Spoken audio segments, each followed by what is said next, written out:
to it in the private residence, and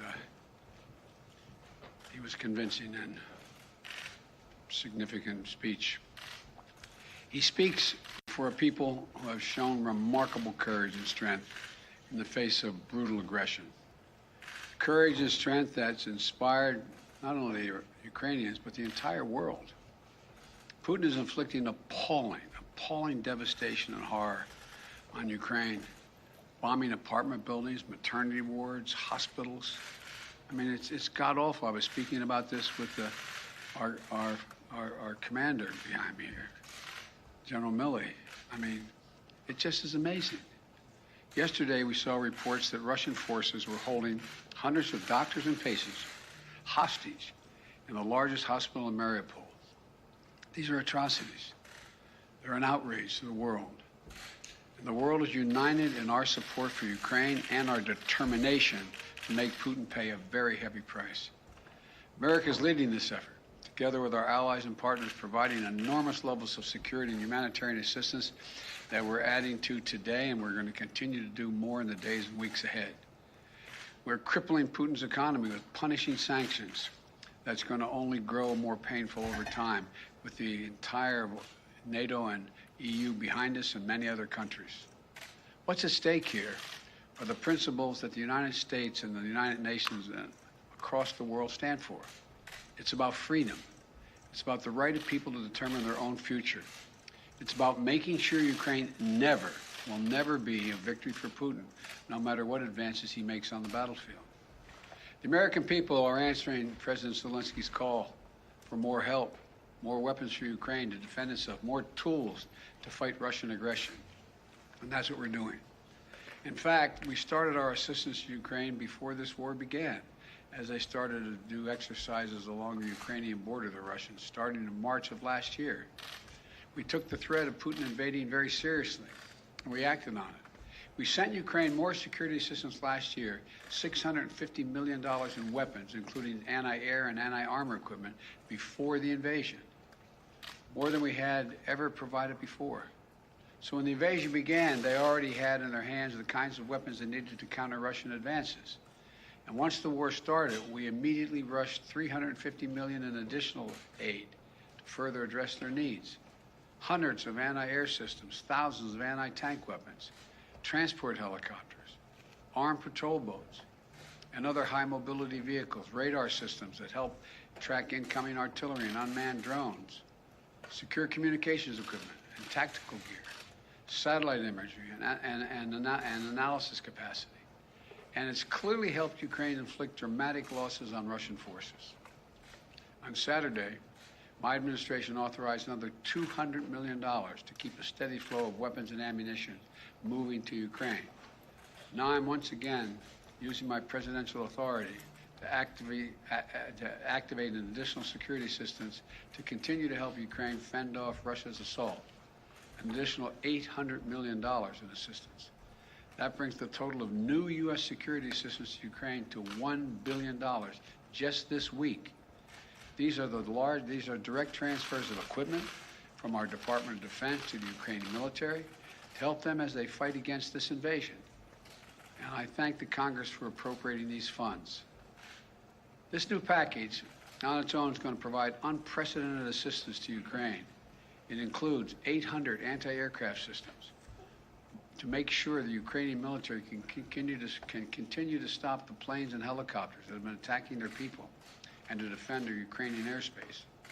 And at the request of President Zelenskyy, we have identified and are helping Ukraine acquire additional longer-range anti-aircraft systems and the munitions for those systems. Our new assistance package also includes 9,000 anti-armor systems. These are portable, high accuracy shoulder-mounted missiles that the Ukrainian forces have been using with great effect to destroy invading tanks and armored vehicles. It'll include 7,000 small arms, machine guns, shotguns, grenade launchers to equip the Ukrainians, including the brave women and men who are defending their cities as civilians, and they're on the countryside as well. And as well as the ammunition, artillery, and mortar rounds to go with small arms, 20 million rounds in total. 20 million rounds. This will include drones, which demonstrates our commitment to sending our most cutting-edge systems to Ukraine for its defense. And we're not doing this alone. Our allies and partners have stepped up to provide significant shipments of security assistance and will continue to help facilitate these deliveries as well. The United States and our allies and partners are fully committed to surging weapons of assistance to the Ukrainians. And more will be coming as we source additional stocks of equipment that we're ready to transfer. Now I want to be honest with you. This could be a long and difficult battle, but the American people will be steadfast in our support of the people of Ukraine in the face of Putin's immoral, unethical attacks on civilian populations. We are united in our abhorrence of Putin's depraved onslaught, and we're going to continue to have their backs as they fight for their freedom, their democracy, their very survival.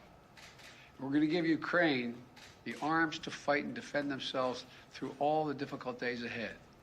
We're going to continue to mobilize humanitarian relief to support people within Ukraine and those who have been forced to flee Ukraine. In just the past few weeks, we provided $300 million of humanitarian assistance to the people in Ukraine and in neighboring countries. Tens of thousands of tons of food, water, medicine, and other basic supplies to support the people in need. Our experts on the ground in Poland and Moldova and other neighboring countries are there to make real-time assessments of the rapidly evolving crisis to get urgently needed humanitarian supplies to the people in need when they need it. And we will support Ukraine's economy with direct financial assistance as well. And together with our allies and partners, we will keep up the pressure on Putin's crumbling economy, isolating him on the global stage. That's our goal. Make Putin pay the price, weaken his position, while strengthening the hand of the Ukrainians on the battlefield and at the negotiating table. Together with our allies and partners, we're going to stay the course. And we'll do everything we can to push for and end this tragic, unnecessary war.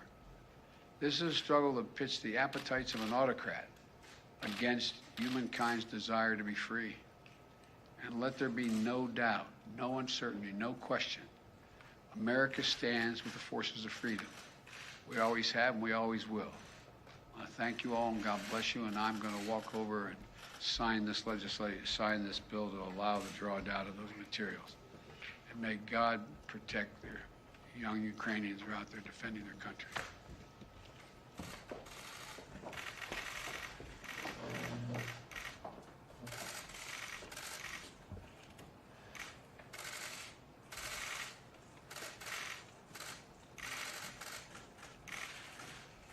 What I'm signing here is delegation authority under Section 506A1 of the Foreign Assistance Act of 1961, translated into plain English, a total of $800 million in defense arms.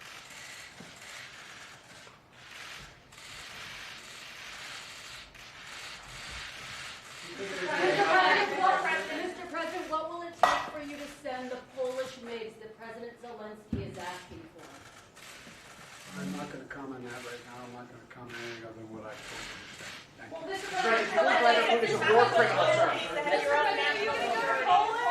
President, quickly, you did just say that Putin is going after maternity wards, hospitals. Are you ready to call him a war criminal? Okay, folks that need to preset, we need to take you now. Let's go, guys. We have to move quickly for the next event.